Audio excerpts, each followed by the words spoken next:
Bonjour tout le monde, bienvenue à la Finance Perso selon Joe où on parle de santé financière, d'économie, d'investissement en bourse. Si c'est la première fois que vous vous retrouvez sur ma chaîne, je vous demanderai s'il vous plaît de vous abonner. Vous avez simplement à cliquer sur le bouton s'abonner en bas à droite et sur la petite clochette qui se trouve juste à côté.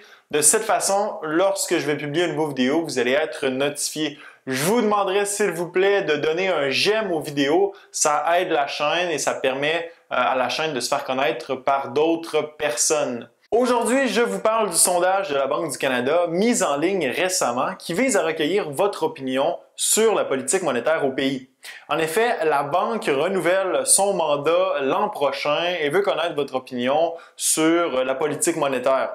Alors, on discute aujourd'hui du sondage, de sa structure, de son contenu et je me permets de le critiquer au fur et à mesure. L'objectif officiel du sondage est de comprendre comment le cadre de la politique monétaire pourrait affecter les Canadiens en fonction de leur situation personnelle. Éventuellement, les réponses reçues serviront à l'élaboration du rapport qui sera présenté au ministre des Finances afin d'établir le prochain cadre de la politique monétaire pour les années 2021 à 2026. Qu'y a-t-il donc dans ce sondage? Il est composé d'une quarantaine de questions séparées en 4 sections. La première section est intitulée « Comment l'inflation vous touche ». Les questions touchent la stabilité des prix et l'influence de l'inflation sur nos vies. Voici un exemple. Depuis un an, avez-vous ressenti personnellement les effets de la variation du prix d'un des biens ou services ci-dessous? Ou quelle est l'importance de la gestion de vos dépenses mensuelles par rapport aux autres décisions de planification financière de votre ménage? Jusqu'ici, tout va bien. On peut répondre aux questions en ayant des connaissances économiques de base. La deuxième section se nomme « Compromis ». On nous questionne sur le niveau d'inflation acceptable en fonction des compromis inflation-emploi et inflation-salaire.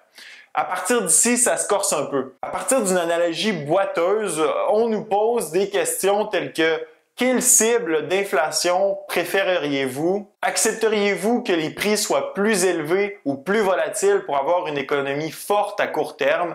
Accepteriez-vous que l'inflation soit plus élevée ou plus volatile pour avoir une hausse des salaires plus forte?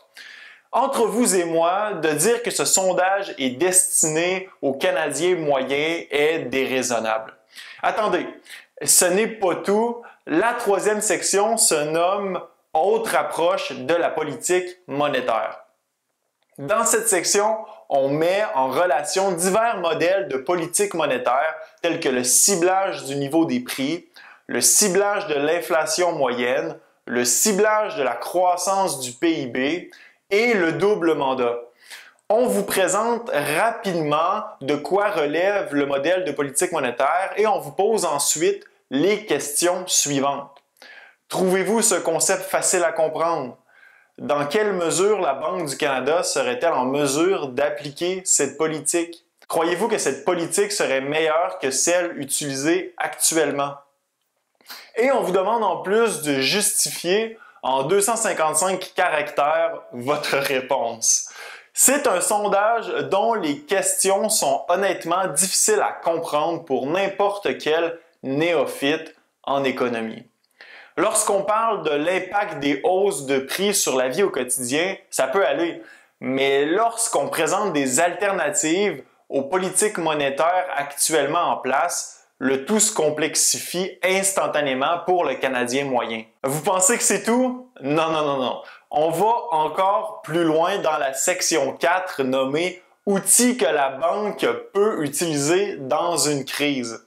Cette section parle de taux d'intérêt négatifs, d'assouplissement quantitatif, de maintien des taux d'intérêt à de bas niveaux. Oui, on tente d'expliquer brièvement les concepts, mais ils sont explorés en surface et les conséquences de ceux-ci ne sont pas réellement abordées.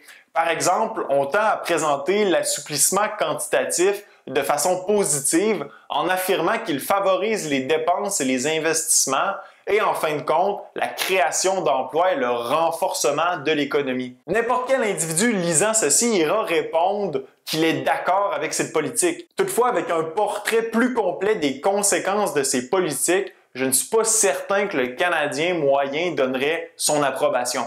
Honnêtement, je me questionne sérieusement sur les motifs réels de la banque et du gouvernement derrière ce sondage. Certaines des questions semblent être posées de façon à tromper les Canadiens. N'importe quel économiste sérieux connaît les conséquences de l'inflation et les moyens draconiens nécessaires pour la contrôler lorsqu'elle part en vrille, comme dans les années 70 et 80. On dirait que certaines questions sous-entendent que l'inflation est une cure contre certains problèmes économiques. On cherche par ces questions mystifiantes à justifier un changement de politique monétaire sur le dos des Canadiens qui, bien honnêtement, répondront candidement aux questions dans le meilleur de leurs connaissances en pensant aider leur sort alors qu'ils se retrouveront à endosser des politiques monétaires leur imposant la taxe de l'inflation. Je ne passerai pas toutes les questions avec vous, mais seulement celles qui me semblaient les plus significatives. Je vous invite d'ailleurs à aller vous-même faire le sondage dont le lien est dans la description. Avant de le faire toutefois, vous devez aller visionner mon vidéo sur l'inflation et l'autre sur la politique monétaire et les banques centrales. Encore une fois, les liens sont dans la description. Alors à la question 7, on demande, à votre avis, quelles seraient les conséquences pour vous si l'inflation était très élevée ou très basse? C'est sérieux, on demande à un Canadien moyen d'expliquer en 255 caractères l'impact de l'inflation sur sa vie. Écoutez, une bonne partie des étudiants dans un cours de macroéconomie universitaire échoueraient à cette question. Bien sûr, lorsque l'inflation est élevée, les conséquences sont graves. Augmentation des inégalités car ceux qui bénéficient de l'inflation font souvent partie de groupes privilégiés. Perte du pouvoir d'achat, on peut acheter moins avec la même somme d'argent. Chute du niveau de vie, augmentation du coût pour faire des affaires et difficulté d'établir des prévisions de rendement financier pour les individus et les entreprises. Lorsque l'inflation est basse, c'est au contraire bon pour l'économie et les individus. Le pouvoir d'achat est maintenu et le niveau de vie aussi. Il est plus facile pour les entreprises de faire des affaires et les rendements financiers sont faciles à anticiper. On vous donne que 255 caractères pour expliquer votre réponse, alors il faut être succinct. Allons maintenant à la question 9 et celle-là, elle est vraiment intéressante. Ça va comme suit. La banque cherche à maintenir le taux d'inflation à 2%, soit suffisamment bas pour ne pas trop influencer les décisions de dépenses de la population. Pour atteindre cette cible, elle augmente ou réduit les taux d'intérêt. Quand les taux d'intérêt montent, les emprunts et les dépenses diminuent, tout comme l'inflation. Et quand les taux d'intérêt baissent, c'est l'inverse qui se produit. Qu'est-ce que la banque devrait viser à faire lorsqu'elle prend ses décisions concernant les taux d'intérêt? Limiter les effets sur les personnes qui sont le plus désavantagées par l'inflation, établir une politique optimale qui ne favorise aucun groupe particulier ou aider l'économie à créer plus d'emplois, même si cela implique une hausse de l'inflation. En gros, les trois choix sont créer de l'inflation mais en dédommageant les plus touchés par des politiques fiscales probablement, limiter l'inflation sans égard aux gens qui sont sans emploi ou laisser l'inflation augmenter pour ramener le plein emploi dans l'économie. Le concept économique au cœur de cette question, c'est la courbe de Phillips, du nom de l'économiste néo-zélandais Alban William Phillips. Cette courbe représente le compromis à court terme entre le chômage et l'inflation. Essentiellement, lorsqu'on stimule l'économie de façon importante, l'inflation dépasse le taux anticipé et le chômage diminue. Inversement, lorsqu'on freine l'économie de façon importante, le ralentissement économique fait augmenter le taux de chômage et l'inflation chute sous le taux anticipé. La courbe de Phillips pose des enjeux politiques au gouvernement et le dilemme qu'elle pose est le suivant. Les gouvernements devraient-ils choisir entre plus d'inflation pour un chômage diminué ou au contraire accepter un chômage plus important pour calmer l'inflation? Créer des emplois, c'est facile. Regardez Cuba, le chômage est inexistant. Toutefois, la cure au chômage qu'on nous propose, soit l'inflation, est plus nocive que le problème. Le plein emploi découle de l'atteinte de la production maximale et non pas de politique gouvernementale qui distordent le marché et qui font plus de tort que d'autres choses? La réponse est selon moi évidente, mais la question reste pernicieuse car on tente de faire croire aux Canadiens que l'inflation est un remède au chômage alors que ce n'est pas le cas. En fait, lorsqu'on crée de l'inflation pour remédier au chômage, les travailleurs se trouvent à subventionner par une baisse de leur pouvoir d'achat la création d'emplois non nécessaires dans l'économie.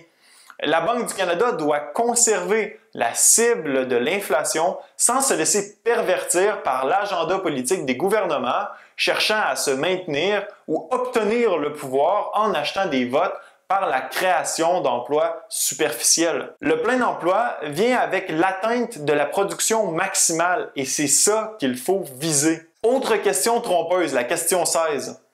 Accepteriez-vous que l'inflation soit plus élevée ou plus volatile pour avoir une hausse de salaire plus forte? N'importe qui veut une augmentation de salaire. N'importe quel employé qui voit sa paye, par exemple, passer de 1000 $ par semaine à 1500 $ par semaine sera heureux et croira qu'il est plus riche. Sauf qu'avec l'inflation, le coût de la vie sera 2 fois plus cher que lorsqu'il gagnait 1000 $ par semaine. L'inflation, c'est une illusion qui trompe tout le monde, même ceux qui en souffrent le plus.